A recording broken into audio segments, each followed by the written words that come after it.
right, guys, so back escapes, you guys have been working all week, all right? So we're still gonna work the same back escapes. So let's review them real quick, and then we're gonna add some more. First things first, as I start working the back escapes, always hand fight.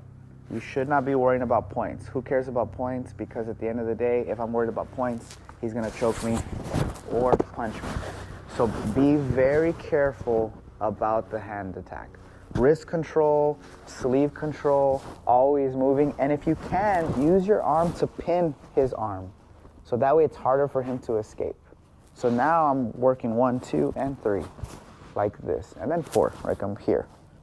And always get used to hand fighting, because not only do you prevent the choke, but you also get really good habits for self-defense in MMA. And by the way, if you do MMA, it's really easy to grab the glove, because the glove is a 4-ounce glove, so it's easy to cup over the glove.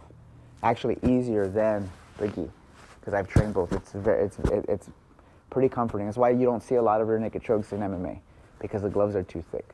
But if a grappler didn't have the gloves, he would actually have an advantage in MMA, which is another discussion, right? So as I'm here, this is what we'll call the choking side, because it's the choking arm. So we're gonna take him all the way to the non-choking side.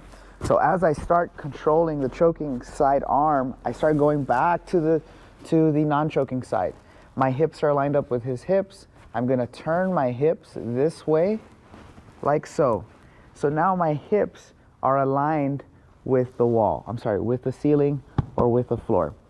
Even if it's very hard to get this hook off, that's okay, because look, my hips doing this are gonna help me. And now that I'm pulling his arm down so it doesn't come across, I can now take the foot off, bring it over, and now start to put my hip and my butt all the way on the mat. And then I start using my head on my opponent's face, make it very uncomfortable for him. And look, I like stretch. And so now I slide off, and now when he comes up, I start to frame. I start to frame and connect my elbow to my knee. Remember we talked about those frames, connecting those frames and those points?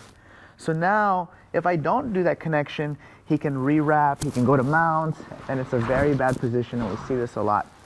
I'll come back real quick. But as I'm here, as he comes up, I'm able to connect my knee to my elbow. I could also frame at the shoulder, and I can recompose my guard, play open guard, play sit-up, and play what game I need to work on. So let me show it one more time. So we're here. If I can block this from the beginning, even better. If I can do this, this is great. Why? Because he can't choke, okay? And even if he can punch, it's very, very difficult to punch from here. So if you could ever get in this position, this is great. A little bit harder to escape because it's actually easier for him to hold, but I'd rather him hold and not attack than him make that risk to lose the hold, but still attack. Does that make sense? And so I'm here, right?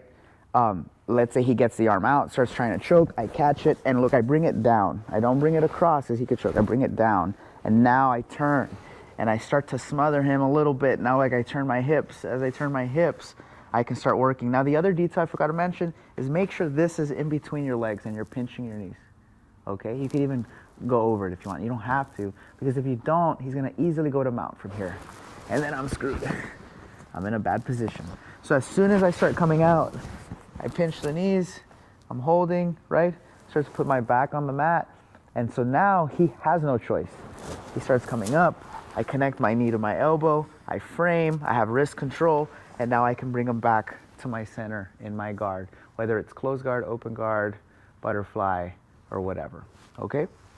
So let's start with that position first, just as a review, and then we'll add some options right after. Any questions?